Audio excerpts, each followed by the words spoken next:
Hi friends, this is Miss Sharma from the Waterford Public Library, and I'm here to talk about some of the great books I've read recently from our children's department.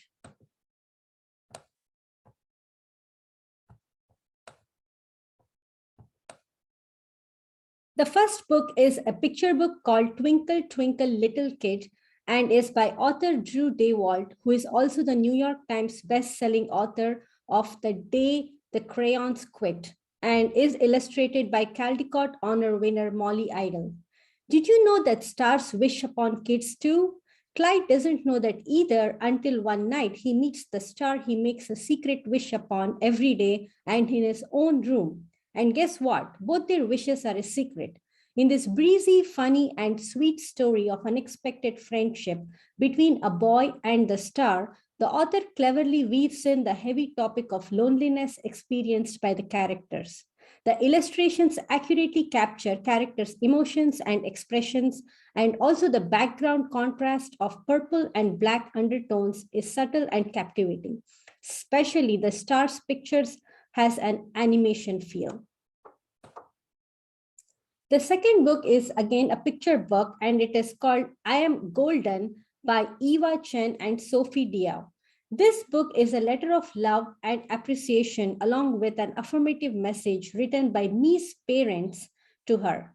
Mi's immigrant parents from China want their daughter to know that her differences as a Chinese American, be it in her appearance, culture, or identity, are what makes her unique and special.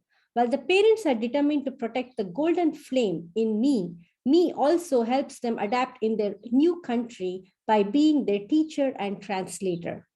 The illustrations are beautiful and depicts inspiring and positive message about importance of family, embracing culture, and staying connected to one's identity and roots.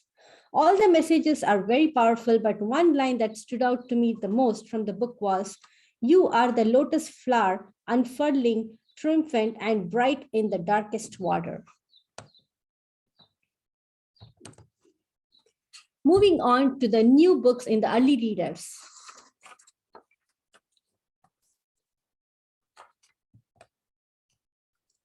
The first one is Jack at the Zoo, and this is by Mac Barnett and Greg Pizzoli. Mac is the author and Greg is the illustrator.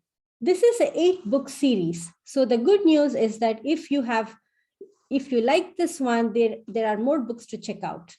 Today I'm going to review the book number 5, that is Jack at the Zoo. This book was really hilarious to read. Jack is a mischievous rabbit who gets trapped in his own mischief while visiting the zoo with his owner, an old lady and a dog.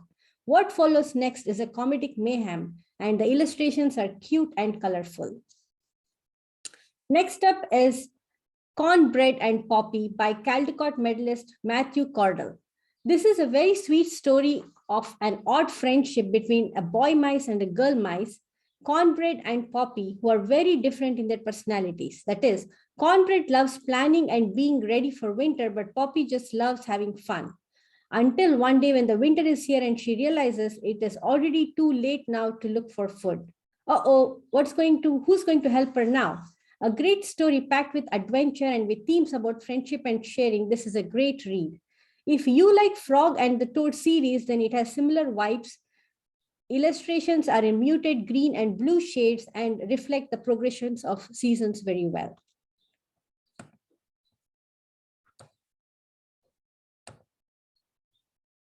Next up is the middle grade fiction. The first one we're going to look is What About Will by Ellen Hopkins. This is a middle grade novel in verse style, and the heart of the story is the complicated bond between two brothers, that is 12-year-old Trace Reynolds and his older brother by 5 years, Will. Since the time Trace can remember, Will has been his biggest role model and cheerleader. But with time, everything has changed. His once happily married parents are now divorced, and if anything, his relationship with his brother is only growing murkier and complicated by the day. And all due to that one unfortunate event that has pushed Will's health and his behavior off charts. Now, Trace is confronted with two choices, either to keep quiet for the love of his brother or speak up to save him from the world of drugs and crime. So what choice is he going to make? The story incorporates some great life lessons and touches on important themes of addiction and its impact on the family. This book will resonate well with the middle grade readers, and as all the characters are very relatable and their struggles evoke empathy in the readers.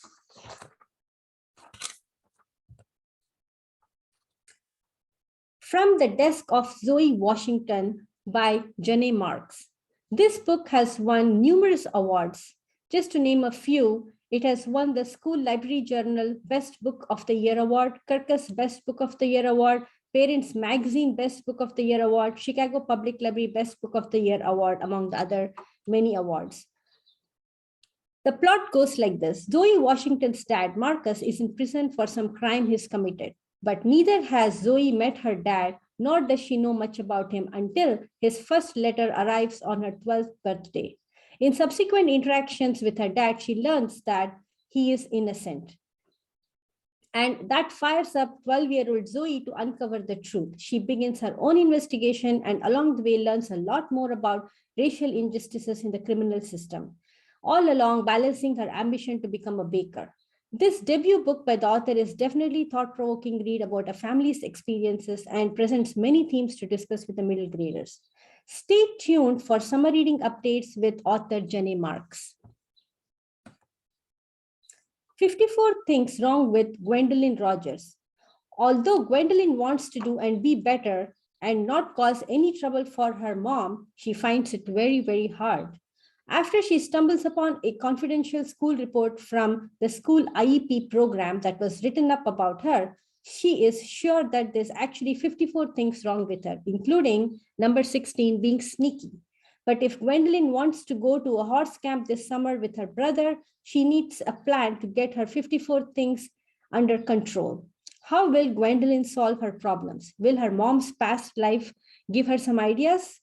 This is a great book for kids, parents, and educators alike to develop empathy and understanding of learning and behavioral struggles associated with ADHD.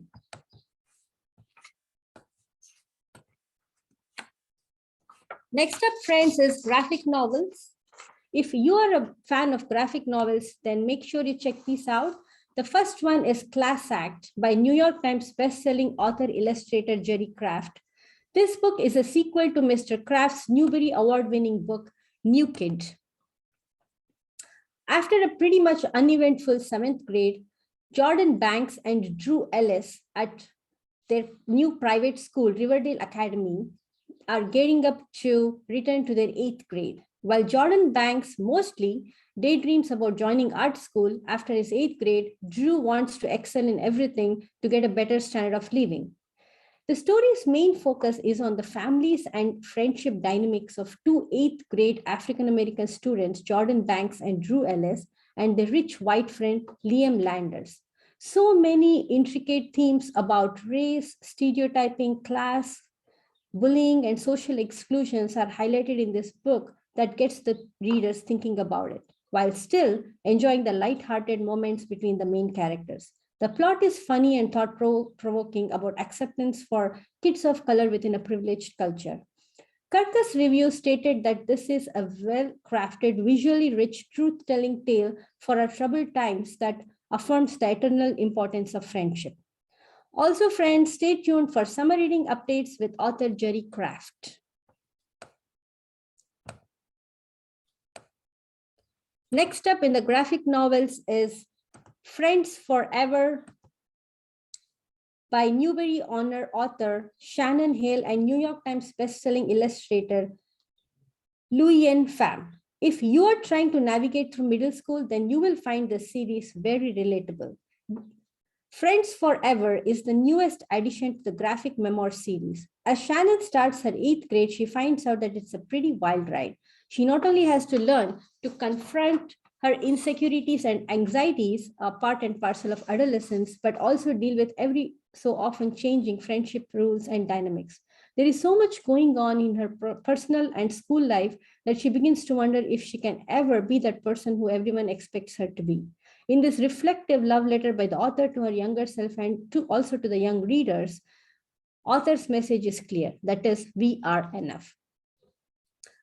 And you're also, if you like Friends Forever, make sure you check out the others in the series.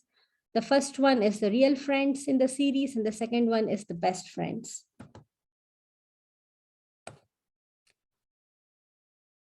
Coming up in the non-fiction biography category are the She Persisted series.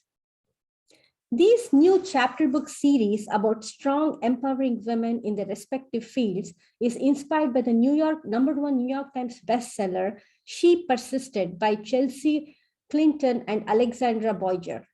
The series covers women like Oprah Winfrey, Sally Ride, Helen Keller, Clara Lemlich, Harriet Tubman, and many others, and the unifying theme is persistence. Today, I'm going to review Oprah Winfrey book.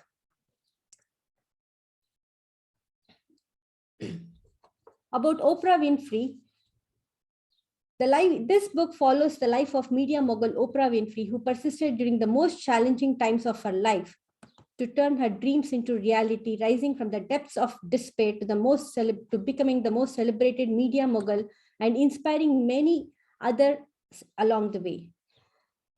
And don't miss out on the rest of the books in the She Persisted series, featuring so many more women who persisted. You can place a hold on any of these books on our website at www.waterfordpubliclibrary.org by clicking on the catalog My Account at the top of the page. Please contact us with any questions you have by calling 860-444-5805 extension 3. Find us on Facebook at Waterford Public Library or Instagram at Waterford Public Library CT. Thank you.